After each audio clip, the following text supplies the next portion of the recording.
formula that you're looking for when working with a fighter. Obviously you want them to have some natural talent, always helps.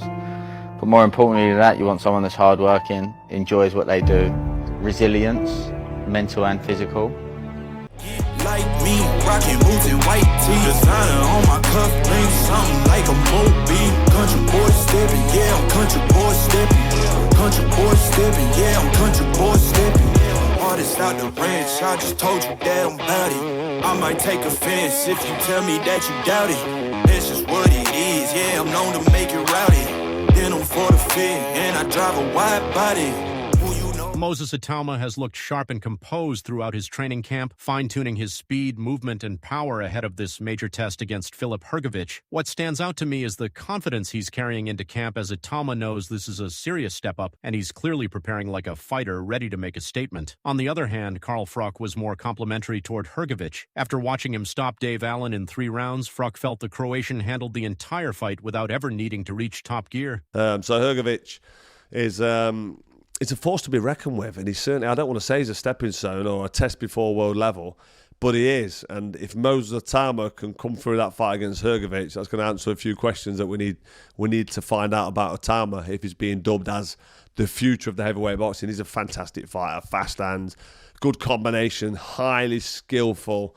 Can he take a punch? I think Hrgovic will test that chin, because he can certainly punch a little bit. He's a big lump, big unit. So yeah, I will look forward to that one when that one happens. Hrgovic, Itauma. Joseph Parker offered a more balanced assessment, acknowledging how much Itauma has developed technically while emphasizing the relentless nature of Hrgovic. Parker expects the Croatian to keep moving forward, applying pressure and throwing powerful combinations throughout the contest. For me, that's one of the biggest questions surrounding this fight. The danger isn't necessarily Hrgovic landing one devastating shot. Listen, Itauma is very talented, very sharp, only getting better and better with each fight. And this will be a good test for him, because Hrgovic is no slouch, and no one is just going to come easy and try and give it to him, you know?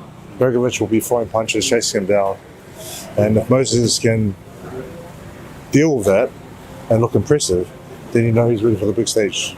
Johnny Nelson was even more decisive with his prediction. He believes Itauma has advantages in almost every important department, pointing toward his hand speed, technical ability, youth, and understanding of the ring as reasons why he could either win on the scorecards or force a late stoppage. I think Moses Itauma, too sharp, too smart, too technically astute for him, and too young. I think Hrgovic will give him a few things to think about to improve him as a fighter, if he's going to be the heir apparent. So it'll be a learning lessons for him, but I think Moses Itauma beats Hrgovic. If he doesn't go to pit distance, stops him very late. Do you see Moses getting hurt in the fight at all? I see questions being answered, which he needs to, and every fight he has from this point onwards needs to be that case if he wants to be a champion and stay a champion.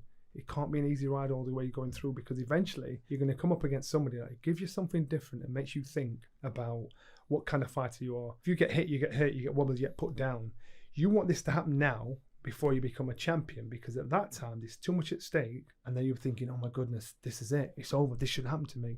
So I think this is a good learning fight for Moses that he can win. Chris Algieri, however, sees Hrgovic's experience as one of the biggest factors in this matchup. He acknowledges Itauma's natural ability, punching power, and finishing instincts, but believes the Croatian's history of facing difficult opposition, along with his size and durability, could present a completely different challenge.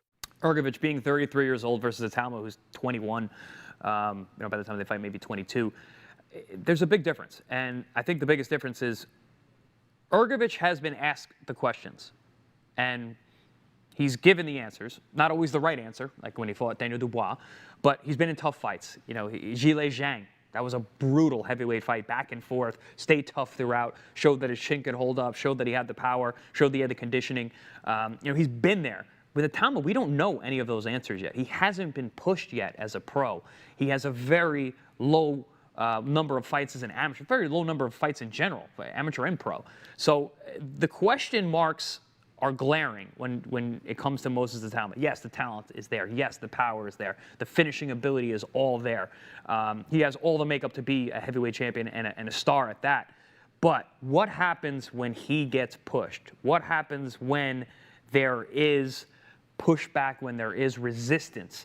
And I think Hrgovic is the kind of guy that can answer those questions. He's going to put up resistance. He has power. He's big. He's been there. I don't see him as a guy who's just going to get blown out by Itauma. So there are going to be some questions asked of Itauma in this fight. And really, we need those answered to know where he's going to go and how high he can really fly.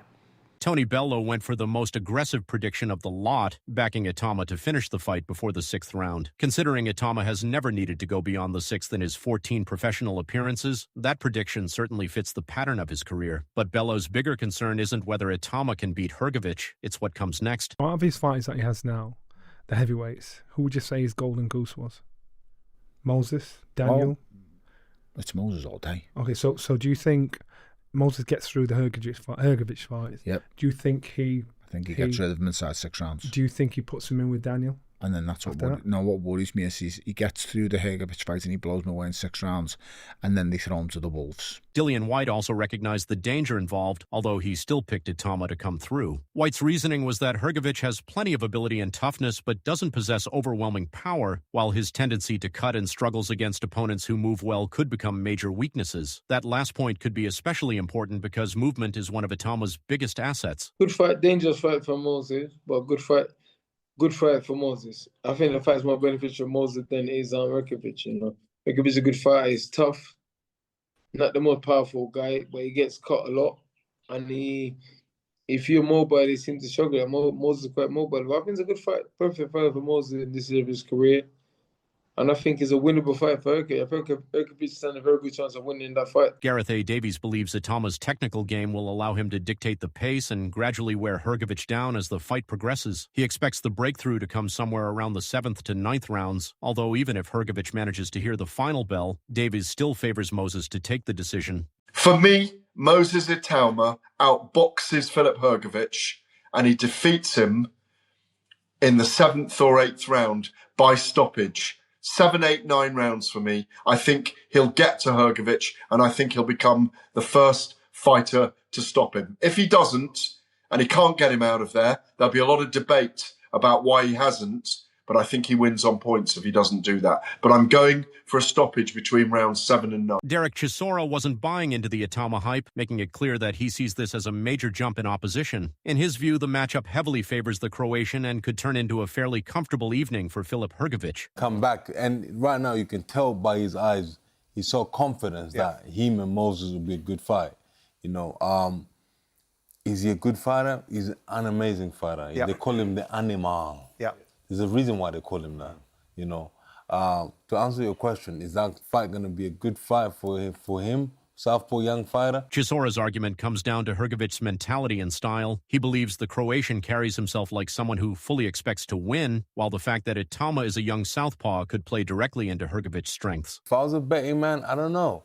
I love Moses. I believe that, you know, when you have people pushing you so much, thinking that you can beat anybody in the world, you believe in yourself. And I think this is a big step up for him. On paper, this is a fascinating clash between Moses Itauma's speed and movement and Filip Hrgovic's size, pressure, and experience. Itauma will likely look to stay mobile, work behind his jab, and create openings with quick combinations rather than standing in front of Hrgovic for too long. The Croatian, meanwhile, will want to close the distance, make the fight physical, and force Itauma into exchanges where his strength and durability can come into play. For me, the biggest factor is how Itauma handles adversity once Hrgovic starts applying serious pressure. Moses has shown impressive power and composure so far, but Hrgovic represents a different level of challenge in terms of experience and toughness. If Itauma can maintain his movement while still landing clean, effective shots, I can see him gradually taking control and potentially forcing a late stoppage. But if Hrgovic manages to turn it into a rough, high-pressure fight, this could become a much closer battle than many expect. So what are your thoughts on this? Share your thoughts in the comment section and make sure to subscribe and like if you enjoyed the video.